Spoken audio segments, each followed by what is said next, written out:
ጠዋት ከእንቅልፋችሁ ስትነሱ የመጀመሪያው ስራችሁ ምንድን ነው?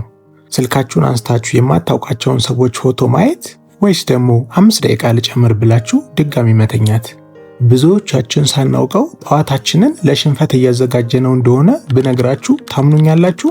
አንድ ትልቅ ህንፃ ጠንካራ እንዲሆን መሰረቱ ወሳኝ እንደሆነ ሁሉ የቀናችሁ መሰረት ደግሞ የመጀመሪያው 1 ሰዓት ነው። እንኳን ወደ ሌዮ ቼንጅ በሰላም መጣችሁልኝ። እኔ ሌዮ ነኝ። ዛሬ የምንነጋገረው ስለ ስኬታማ ሰዎች የጠዋት ልምዶች ነው። ለምንድን ነው ዓለም ላይ ያሉ ቢሊዮነሮች ፀሐይ ሳትወጣ የሚነሱት? ለምንድን ነው ጠዋት ላይ ስልካቸውን እንደ ጠላት የሚሸሹት? ዛሬ እንደ ቲም ኩክ፣ ኦፕራ ዊንፍሬይ እና ሮቢን ሻርማ ያሉ ሰዎች ህይወታቸውን የቀየሩባቸውን 15 ወሳኝ የጠዋት ልምዶች በዝርዝር እናያለን። ይህ ቪዲዮ ረጅም ሊመስል ይችላል። ነገር ግን ይህንን ቪዲዮ እስከ መጨረሻው ከተከታተላችሁት ለ50 ዓመታት የሚሆን የድል መንገድን አሳያችኋለሁ። በመጀመሪያ ግን በአስደናቂ ታሪክ እንጀምር። 2 የቅርብ ጓደኛሞች ነበሩ። አማኑኤልና ዳዊት ይባላሉ። ሁለቱም አንድ አይነት አቅም ያላቸው በአንድ ቢሮ ውስጥ የሚሰሩ ወጣቶች ናቸው። ነገር ግን ህይወታቸው እንደ ሰማይና ምድር በጣም የተራራቀ ነው። ከአማኑኤል እንጀምር። አማኑኤል ጠዋት 1 ሰዓት ተኩል ላይ የሞላው አላርም ይጮሃል። አማኑኤል አይኑን ሳይገልጥ ስኑዝ ያደርገዋል። ይህንን 3 ጊዜ ደግመዋል። በመጨረሻ 2 ሰዓት ላይ በድንገት ይነሳል። መጀመሪያ ሲነሳ የሚያደርገው ስልኩን አንስቶ ቲክቶክ መክፈት ነው። የሰውን ድግስ፣ የሰውን ቪዲዮ እያየ ራሱን ከሰው ጋር ያወዳድራል። ራሱንም ዝቅ ያደርጋል፣ ይጨነቃል። ከዛም በችኮላ ተነስቶ ልብሱን ለብሶ ቁርስ ሳይበላ ወደ ስራ ይሮጣል። ቢሮ ሲደርስ አእምሮ ተዝረክርኳል፣ ትኩረት የለውም። ቀኑን ሙሉ በሰዎች ትዕዛዝ ሪአክቲቭ ሆኖ ይውላል። ማታ ሲመለስ ደግሞ ድካም ብቻ ነው የሚተርፈው። እንዲህ እያደረገ ነው ህይወቱን የሚገፋው። ዳዊት ደግሞ ሌላ ታሪክ ያለው ወጣት ነው። ዳዊት 10 ሰዓት ተኩል ላይ ይነሳል። ቤቱ ውስጥ ፍጹም ዝምታ አለ። በፍጹም ስልኩን አይነካም። በመጀመሪያ እንደተነሳ ግማሽ ሊትር ውሃ ይጠጣል። ከዚያም ለጥቂት ደቂቃዎች በዝምታ ጸሎት ያደርጋል። በቀጣይ ቀኑን ያቅዳል፣ መጽሐፍ ያነባል። ዳዊት ቢሮ ሲደርስ አማኑኤል ገና ካልጋው አልተነሳም ነበር። ዳዊት ስራውን የሚጀምረው በሙሉ አቅምና በራስ መተማመን ነው። ከ5 ዓመት በኋላ አማኑኤል አሁንም በዛው ጭንቀትና ግርግር በበዛበት ህይወት ውስጥ ሲኖር፣ ዳዊት ግን የራሱ ትልቅ ድርጅት ባለቤት ሆኗል። አማኑኤል ዳዊት እድለኛ ነው ይላል። ነገር ግን እውነታው ዳዊት እድለኛ ሳይሆን የጠዋት ጀግና ነው። ዳዊት ጠዋቱን አሸነፈ፣ ቀኑም ተሸነፈለት። እናንተስ እንደ ዳዊት አሸናፊ መሆን ትፈልጋላችሁ? እንግዲያውስ ከዚህ በኋላ የምነግራችሁን 15 የጠዋት ልምዶችን ካሁኑ ማዳበር መጀመር ይኖርባችኋል። እነዚህ 15 ልምዶች ትልልቅ ስኬታማ ሰዎች በየቀኑ የሚያደርጓቸውና ህይወታቸውን ለመለወጥ የተጠቀሙባቸው በጣም ጠቃሚ ልምዶች ናቸው። እናንተም እነዚህን ልምዶች እስከ መጨረሻው በመከታተል ህይወታችሁ ላይ ትርጉም ያለ ለውጥን ማምጣት ትችላላችሁ። በተለይ 14ኛውና 15ኛው በጣም ወሳኝ ስለሆነ እስከ መጨረሻው መከታተላችሁን አትርሱ። በዚህ ቻናል ላይ ሁሌም ማስተማሪና ቁም ነገር አዘል ቪዲዮዎችን ይዤላችሁ ስለመጣ ለቻናላችን አዲስ የሆናችሁ ሰብስክራይብ በማድረግ ቪዲዮውን ላይክ በማድረግ ጀምሩላለሁ። በቀጥታ ወደ ቪዲዮው እንገባለን። 15ቱ የጠዋት ልምዶች። ለአቀራረብ እንዲመቸኝ በወንድ አገላለጽ ተጠቅሜዋለሁ እንጂ ሴቶችንም ይመለከታል። አንደኛ፣ ቀድሞ መነሳት። የአፕል ዋና ስራ አስፈጻሚ ቲም ኩክ ጠዋት 9:45 ላይ ይነሳል። ቲም ኩክ ከተነሳ በኋላ የመጀመሪያው 1 ሰዓት የሚያሳልፈው ከደንበኞችና ከሰራተኞች የተላኩለትን የተለያዩ ኢሜሎች በማንበብ ነው። ይህንን የሚያደርገው የሰዎችን ፍላጎትና የድርጅቱን ስሜት በቅርበት ለመረዳት ነው። ከዚያም 11 ሰዓት ላይ ወደ ጂም በመሄድ ለጤናውና ለጭንቀት መከላከያ ስፖርትን ይሰራል። አንተም ፀሐይ ሳትወጣ ስትነሳ ዓለም በሙሉ ዝም ትላለች። ማንም ስልክ አይደውልልህም፣ ማንም መልእክት አይልክልህም። ይህ ሰዓት ያንተ የግል ሰዓት ነው። አንተም ነገ ጠዋት ከለመድከው 1 ሰዓት ቀድመ ተነስ። ያንን ትርፍ ሰዓት ለራስ እድገት ተጠቀምበት። ሁለተኛ፣ ስልክን መራቅ። ቢሊዮነሩ ቲም ፌሪስ ጠዋት ለመጀመሪያ 1 ሰዓት በፍጹም ስልኩን አይነካም። ቲም ፌሪስ መጀመሪያ ስፖርት ይሰራል ወይም ከልጆቹ ጋር ጊዜ ያሳልፋል።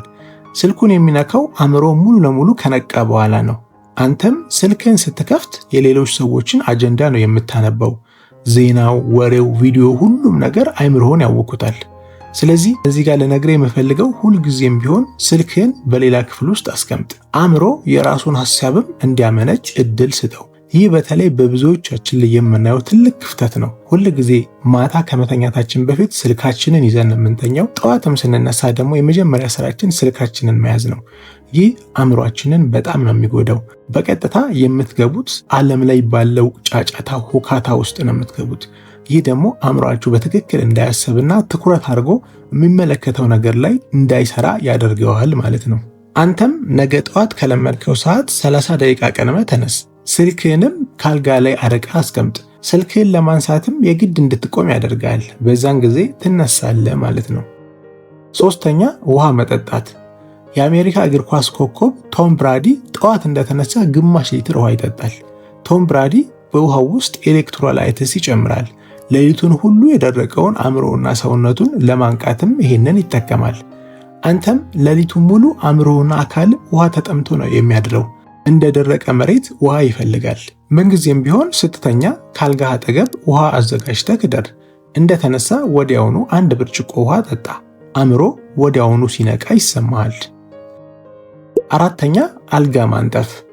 ዓለምን መለወጥ ከፈለክ መጀመሪያ አልጋህን አንጥፍ ይላል አድሚራል ዊሊያም ማክሬቨን። አልጋህን ማንጠፍ ቀላል ስራ ነው፣ ግን ያንን ስራ በስኬት ስትጨርስ አእምሮህን አንድ ስራ ጨርሻለሁ የሚል የድል ስሜት ይሰማዋል።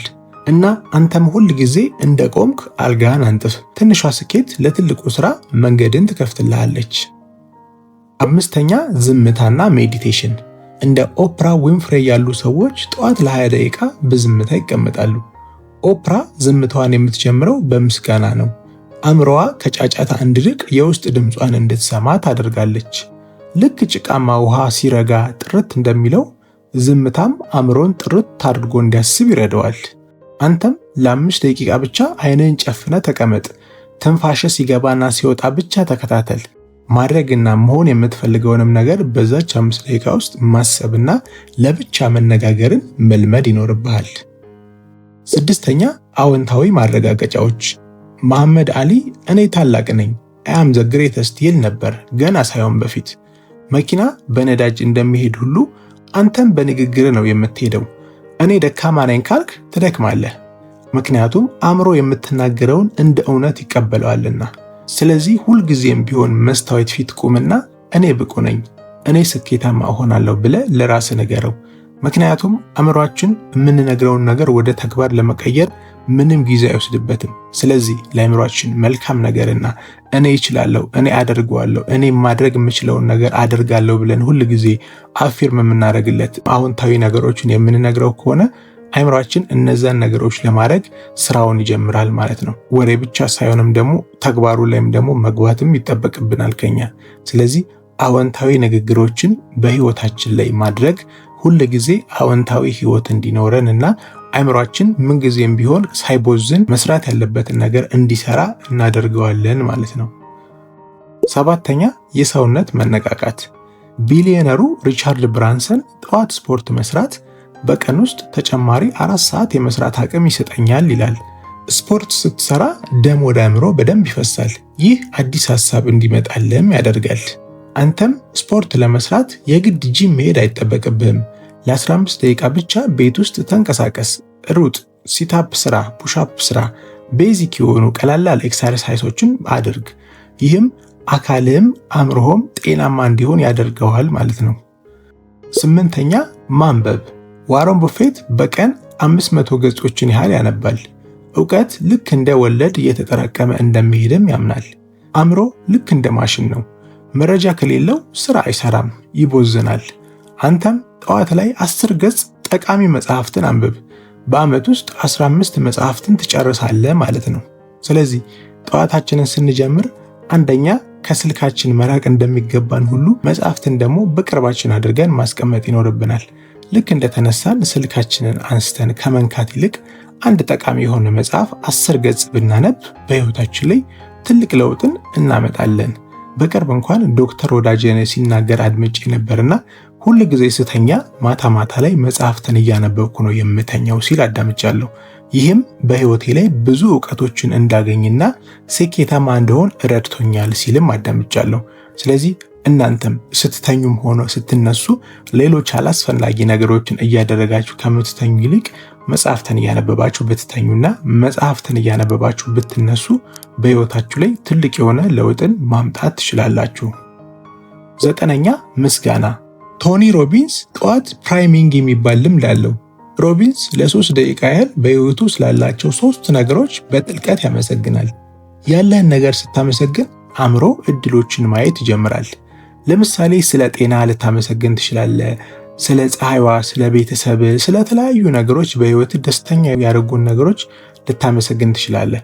አመስጋኝ ልብ ካለክ ከብዙ ነገሮች ራስን ትጠብቃለህ። አንደኛ ባለ ነገር ደስተኛ ትሆናለህ። ሁለተኛ ደግሞ ጭንቀትን ታስወግዳለህ። አመስጋኝ የሆነ ሰው በህይወቱ ያሉትን በረከቶች የሚቆጥር ሰው በህይወቱ ሁል ጊዜ ደስተኛና ስኬታማ ነው ሊሆን የሚችለው። ሁል ጊዜም ደግሞ ስታመሰግን ሁሌም የምታመሰግንባቸውን ነገሮች በወረቀት ላይ ጻፋቸው። ለምሳሌ ጤና ስላለኝ አመሰግናለሁ፣ ስራ ስላለኝ አመሰግናለሁ፣ መልካም ቤተሰብ ስላለኝ አመሰግናለሁ፣ መልካም ትዳር ስላለኝ አመሰግናለሁ፣ ስራ ስላለኝ አመሰግናለሁ። ብዙ ልናመሰግንባቸው የምንችላቸው ነገሮች አሉ። ስፔሻሊ ደግሞ ጤናማ ስለሆናችሁ የምታመሰግኑበት ብዙ ምክንያቶች አሉንና እኛ ሰዎች ስንባል ብዙ ጊዜ የምናተኩረው ካለን ነገር ይልቅ የሌለን ነገር ላይ ስለሆነ ነው እንጂ የተሰጠን ከሌለን ነገር እንደሚበልጥ ማመን ይጠብቅብናል። ስለዚህ አመስጋኝ ስትሆኑ ባላችሁ ነገር ደስተኛ ትሆናላችሁ። ሌላ ማግኘት የሚጠበቅባችሁንም ነገር ደግሞ ለማግኘትም ደግሞ አእምሯችሁ ደስተኛና ንቁ ሆኖ ይሰራል ማለት ነው። ስለዚህ ምስጋና በህይወታችን ላይ አንደኛ ልናደርገው የሚገባው የጠዋት ልምድ ነው ማለት ነው። 10ኛ የቀን እቅድ። ቀኑ ሙሉ በስራ መወጠር ሳይሆን ትልልቅ ስራዎች ላይ ማተኮር ትልቅ ስኬት ነው። ብዙ ስራ ከመጀመር በፊት ዛሬ የግድ ማለቅ ያለባቸው 3 ዋና ስራዎችን ለይ። ዛሬ በዋነኝነት ምንድነው የምሰራው የምትላቸውን ዋና ዋና 3 ስራዎች መለየት አእምሮ ትኩረት አድርጎ እነዛ ስራዎች ላይ እንዲሰራ ያደርገዋል። በቀን ላይም በዛሬው ትልቁን አሳ ወይም ደግሞ ትልቁን ስራ ለይተ መጀመሪያ እሱን ለመጨረስ እቅድ አውጣ። ስለዚህ በዛሬ ቀን ምንድነው የምሰራው ብላችሁ በመጀመሪያ አቅዱ። መጀመሪያ ለስራችን ፕራዮሪቲ ልንሰጥ ይገባል። ፕራዮሪቲ ማለት ቅድሚያ የምሰጠው ስራ ምንድነው? ብዙ ስራዎች ሊኖራችሁ ይችላሉ በቀን ውስጥ፣ ግን እናንተ ህይወት ላይ የጎላ አስተዋጽኦ የጎላ ለውጥ የሚያመጣው የትኛው ስራ ነው? ስለዚህ እነዛን ዋና ዋና ስራዎች ለይታችሁ በመጀመሪያ እነዛን ስራዎች ለመስራት አቅዱ። ይህንን የምታደርጉት ገና ቀናችሁን ስትጀምሩ መሆኑንም ልብ በሉ። 11ኛ ጤናማ ቁርስ። ኤለን መስክ ጠዋት ብዙ ቁርስ ባይበላም ብዙ ውሃ ግን ይጠጣል። ነገር ግን ሌሎች ስኬታማ ሰዎች ፕሮቲን ላይ ያተኩራሉ። ሰውነት እንደ ማሽን ነው። መጥፎ ምግብ ከሰጠው መጥፎ ውጤትን ይሰጣል። በተለይ ደግሞ ብዙ ጊዜ ማተኮር ያለብን ነገር ስኳር የበዛባቸው ምግቦችን ጠዋት ላይ መብላት እንደሌለብን ነው። ምክንያቱም ኃይላችንን ወዲያው ያጠፋብናል እና አንተም በህይወት ላይ ጤናማ ህይወትን ለመኖር ከፈለግ ፕሮቲንና ጤናማ የሆኑ አትክልት የበዛባቸው ምግቦችን መጠቀም አስፈላጊ ነው። በተለይ ጤናማ ያልሆኑ ቅባትም የበዛባቸው፣ ስኳርም የበዛባቸው፣ ጨውም የበዛባቸው ምግቦችን ጠዋት ላይ ከመመገብ ራሳችንን ልንቆጥብ ይገባናል። ምክንያቱም ጠዋት ላይ የምንወስደው ምግብ ኢነርጂያችንን በደንብ ከፍ እንዲያደርግልን ስለሚያግዘን። 12ኛ በቀዝቃዛ ውሃ መታጠብ። ዊም ሆፍ ዘ አይስማን እንደሚለው ቀዝቃዛ ውሃ የነርቭ ስርዓትን ያጠናክራል። ይህ ልምድ የሰውነታችንን በሽታ የመከላከል አቅም ከመጨመሩም በላይ የአእምሮን ጥንካሬ ይሰጠናል። ብዙዎቻችን በቀዝቃዛ ውሃ መታጠብ ልንፈራ እንችላለን። ነገር ግን የማይመቸንን ነገር ማድረግ ስንጀምር ፍርሃታችንንም ማሸነፍ እንጀምራለን። ስለዚህ ምንጊዜም ቢሆን በቀዝቃዛ ውሃ መታጠብ ብትፈሩ እንኳን ገላችሁን ታጥባችሁ ከጨረሳችሁ በኋላ ለ30 ሰከንድ ቀዝቃዛ ውሃ ከላያችሁ ላይ ማፍሰስን ልብ በሉ። ይህም ሰውነታችሁ እንዲጠነክርና አይምሯችሁም ማድረግ የምትፈልጉትን ነገር ማድረግ እንደምትችሉ እንዲያምን ታደርጉታላችሁ። በተለያዩ የጤና ምክንያቶች መታጠብ ላንችል እንችላለን። ጤና ምክንያትም ከሌለን በስተቀር ግን ቀዝቃዛ ውሃ በጠዋት መታጠብ አይምሯችንን የነርቭ ስርዓቱን ያጠነክራል፣ እንዲሁም ደግሞ ንቁ እንድንሆን ያደርገናል ማለት ነው። 13ኛ በአይነ ህሊናችን መሳል። ታዋቂው ተዋናይ ጂም ኬሪ ስኬታማ ሳይሆን በፊት $10 ሚሊዮን እንደተከፈለው አድርጎ ቼክ ጽፎ በአይነ ህሊናው ያይ ነበረ። አንተም ግብ ላይ ደርሰ ራስን ለ2 ደቂቃ ተመልከተው። ስኬታማ ስትሆን ምን እንደሚሰማ በአይነ ህሊናህም ተለማመደው። ይሄ ቪዥዋላይዜሽን የምንለው ነገር ነው። በተለይ ራሳችንን መሆን የምንፈልገውን ነገር ማሰብና ያንን ነገር ብናገኘው የሚኖረንን አእምሮአዊ ዝግጅት እንድንገመግም ያደርገናል። ይህ በየቀን ተግባራችን አንድ ነገርን ለማሳካት የምናደርገውን ስቴፕ ባይ ስቴፕ ስራዎችን ከሰራን ያ ስኬት ላይ መድረሳችን የማይቀር ነው። ስለዚህ እዛ ስኬት ላይ ደርሰን አእምሯችንን ምን እንደምናደርግ ማለማመድና ቪዥዋላይዝ ማድረግ ቀናችንን ብሩህ እንድናደርግ ያደርገናል። 14ኛ ከቤተሰብ ጋር ጥሩ ጊዜ ማሳለፍ። ባራክ ኦባማ ፕሬዚዳንት እያለ እንኳን ጠዋት ከልጆቹ ጋር ቁርስ መብላትን አልተውም ነበር። እንዲህ የሚል ነበር፣ ስኬት ያለ ደስታ ትርጉም የለውም። እኔ ስኬቴ ከመወዳቸው ሰዎች ጋር ጊዜ ሳሳልፍ ነው ይላል። የኔ ስኬት ቤተሰቦቼ ጋር መልካም ግንኙነት እንዲኖረኝና ደስተኛ ህይወት እንድኖር ካላደረገኝ ስኬት ብዬ አልቆጥረውም ይላል። አንተም ጠዋት ላይ ስትነሳ ከምትወዳቸው ቤተሰብ፣ ልጅ፣ ባለቤት ጋር መልካም የሆነ ቁርስ በልተ ጥሩ ጊዜ አሳልፈ በደስታ መጀመር ቀንህን ደስተኛና ስኬታማ ቀን እንድትውል ያደርጋል። 15ኛ ወጥነት ኮንሲስተንሲ። ሮቢን ሻርማ እንደሚለው አዲስ ልምድ ለመገንባት 66 ቀናትን ይፈጃሉ። በአንድ ቀን አልማዝ አትቆፍርም፣ ደጋግመን መቆፈር አለብህ አልማዙን ለማግኘት። አንተም ዛሬ ጀምረ ነገ አታቁም፣ ለ66 ቀናት ቀጥልበት። አዲስ ነገር አዲስ ልምድ ለመልመድ ብዙዎቻችን የምንቸገረው ዛሬ እናደርገውና ነገ እንተዋዋለን። ከላይ የገለጽኩላችሁን 15 የተለያዩ የጠዋት ልምዶች እናንተም ለማድረግ ስትሞክሩ በአንድ ቀን አይደለም ማድረግ ያለባችሁ። እነዚህ ነገሮች በተደጋጋሚ ልታደርጓቸው ይገባሉ። ምን እስኪሆኑ ድረስ? ልምድ እስኪሆኑ ድረስ፣ ሀቢት እስኪሆኑ ድረስ። ስለዚህ ሀቢት ደግሞ ለመገንባት አትሊስት ያንን ነገር ለ2 ወራት በየቀኑ ልታደርጉት ይገባል። ከዛም በኋላ አይምሯችን አውቶማቲክ ነው ያንን ነገር የሚያደርገው ኦሬዲ ልምድ ስለሚሆን ማለት ነው። እዚህ ጋር ግን ልብ ልትሉት የምፈልገው በአንድ ጊዜ እነዚህ 15ቱንም ነገሮች በአንድ ጊዜ ለመስራት አትሞክሩ። ይህ ትልቅ ስህተት ነው። አይምሯችን ድንገተኛ ለውጥ ሲመጣበት ነገሮችን ለመቀበል ይቸገራል። ስኬታማ ሰዎች የጠዋት ልምዳቸውን የገነቡት ደረጃ በደረጃ ነው። ስለዚህ እናንተም ከላይ የጠቀስኩላችሁን 15 የተለያዩ አይነት የጠዋት ልምዶች በአንድ ጊዜ ለማድረግ አትሞክሩ። አንዱን ወይም 2ቱን ልምዶች ብቻ ምረጡ። ከዛም በኋላ እነዛን ለ2 ሳምንት ካደረጋችሁ በኋላ በቀጣይ ደግሞ ሌሎች ልምዶችን መጨመር ትችላላችሁ ማለት ነው። ውድ ቤተሰቦቼ ጠዋታችሁን ማሸነፍ ማለት ህይወታችሁን ማሸነፍ ማለት ነው። አማኑኤልና ዳዊት ልዩነታቸው ሀብታቸው ሳይሆን የጠዋት ልማዳቸው ነው። እናንተስ እስከ መቼ እንደ አማኑኤል በጭንቀት መኖርን ትፈልጋላችሁ? ወይስ የዳዊትን መንገድ ለመከተል ወስናችኋል? ህይወታችሁ የሚለወጠው ይህን ቪዲዮ ስላያችሁ ብቻ አይደለም፣ ያያችሁትን ቪዲዮ ወደ ተግባር ስታውሉት ብቻ ነው። እናንተስ አሁን ከጠቀስኩላችሁ 15 የስኬታማ ሰዎች የጠዋት ልምዶች የትኛውን ነው ከነገ ጀምሮ ማድረግ የምትጀምሩት? በኮሜንት ላይ ጻፉልኝ፣ እኔም አበረታታችኋለሁ። ይህ ቪዲዮ ህይወቴን ይለውጣል ብላችሁ ካሰባችሁ ላይክ አድርጉት፣ ለጓደኞቻችሁም ሼር አድርጉላቸው። ይህም ለብዙ ሰው እንዲደርስና ትልቅ ለውጥ ማምጣት እንድንችል ያግዘናል። እንደዚህ አይነት ህይወትን የሚቀይሩ ትምህርቶችን በየጊዜው እንዲደርሳችሁ ደግሞ የሌዮ ቼንጅ ፋሚሊ በመሆን ሰብስክራይብ አድርጉና የደወል ምልክቷን ተጫኑ። ጠዋታችሁን ግዙ፣ ቀኑም የእናንተ ይሆናል። በቀጣይ ቪዲዮ ደግሞ አሸናፊ የሆኑ ሰዎች፣ ስኬታማ የሆኑ ሰዎች 10 ድብቅ ስነ ልቦናዎች ምንድናቸው የሚለውን ማወቅ ከፈለጋችሁ ይህንን ቪዲዮ ተመልከቱትና ራሳችሁን የእነዚህ ስኬታማ ሰዎች ስነ ልቦና ማላበስ ትችላላችሁ ማለት ነው። ይህ ሌዮ ቼንጅ ነው። በሚቀጥለው ቪዲዮ እስክንገናኝ ድረስ ቸር ሰንብቱልኝ።